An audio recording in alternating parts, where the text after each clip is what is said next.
Hello everyone, ये max weber का मेरा हैंड रिटन नोट्स है। मैं किस तरह से बनाती हूँ डिटेल एक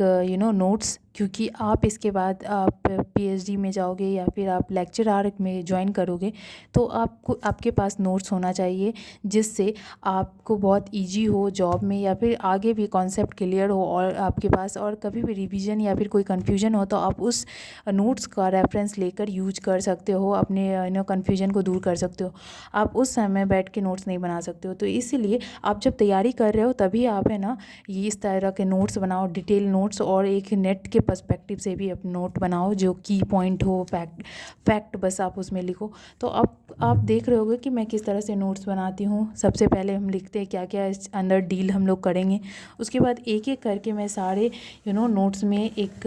अपने अपने अकॉर्डिंग जो भी मुझे लगता है सूटेबल है और जैसे मैं समझ सकती हूँ, क्योंकि एट लास्ट आपका यही इम्पॉर्टेंट है कि आप कॉन्सेप्ट को समझो। क्योंकि नोट्स तो बहुत मिल जाएंगे लेकिन आप यदि समझ नहीं पा रहे हो खुद के नोट्स को तो क्या फ़ायदा। तो इसलिए मैं आप लोगों को बोलूँगी कि अपना खुद का नोट्स बनाओ, जिससे आप लोगों को एक रफ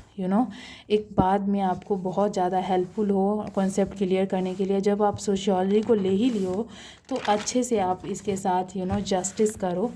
तो मैं आप लोगों को यही बोलूँगी कि अपना नोट्स बनाइए और जितना हो सके हाँ नोट्स को क्लियर करके तभी आप कुछ चीज़ लिखें। आप ऐसे किसी के नोट्स को छापने से कोई फ़ायदा नहीं है जब तक आप